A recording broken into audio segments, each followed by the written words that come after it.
So for those of you curious, Tritonflex is probably one of the, if not the biggest bodybuilding kind of group here at UC San Diego. And Tommy basically built this from the ground up. Of course, with a lot of help and amazing board members, great people. Kyle, one of the great guys who was on the previous podcast episodes, was here as well. But what inspired you to build Tritonflex? Do you want to hear the story? Yeah, Well, spill the tea. when I first came to UCSD, Yeah. I had trouble making friends. Like, you can make friends from just study groups. However, I spent a vast majority of my time in the gym. Yeah. And the only group at the time was Triton Barbell. Oh. At the time, they were more of a social club. Mm-hmm. And they were mostly weightlifting. And weightlifting in terms of powerlifting. Yeah. And Tim, my co-founder and co-president, Yeah. was also a member at the time. However, we were leaning towards bodybuilding more than powerlifting. Yeah. It's such a niche too. Pretty much. Yeah. And we felt like we didn't have like a community to like, because we would go there just for the vibes. Yeah. It's a social aspect. They work out too. Of Everyone's course. cool. Endorphins are flowing. Triton Barbell has been one of my biggest inspiration in terms of having a club where people feel welcome and included. I really felt like I was a part of something. Yeah. And once they became, so junior year, they kind of started dying down. And that was the beginning of other club as well. Triton Barbell, in terms of the club, was the first fitness club, if not the only fitness club at UCSD at the time. And afterward, Girl Gains, Triton Aesthetic, Wow. Tritonflex came around. Yeah. A trend, dude. They started a trend. We kind of just branched it out.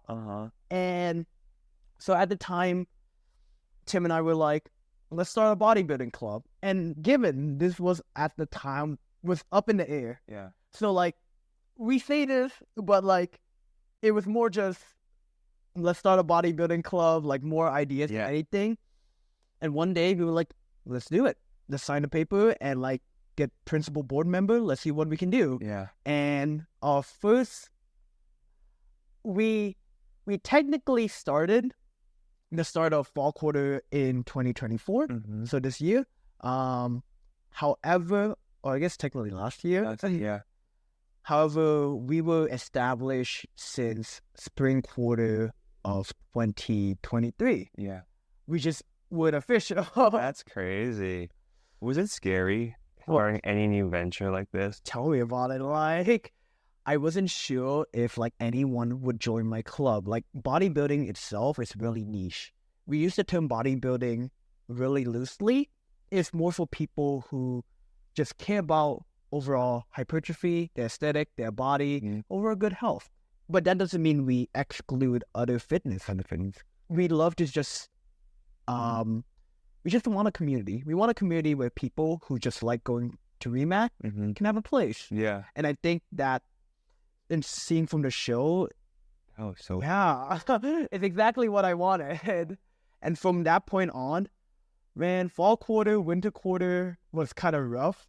Just starting out, because at the time it was only 5 board members, 5 or 6. 5 or 6 board members. Yeah. And we had no money, no idea how to run a bodybuilding show. And it was just us trying to figure things out and trying to be a club and trying to establish ourselves as high as Triton Barbell, Girl Game, trying to stay. Because at the time, we were one of the club that kind of grew with them, but we kind of like, we stalled a bit. Yeah. While Triton Aesthetic and Girl Games were on the rise, like they were getting like tons of members, tons of events, tons of collab. Like, it was very overwhelming for us. Just to see where they're going. But likewise, it was really motivating. It's just like, wow, we can't let them overtake us.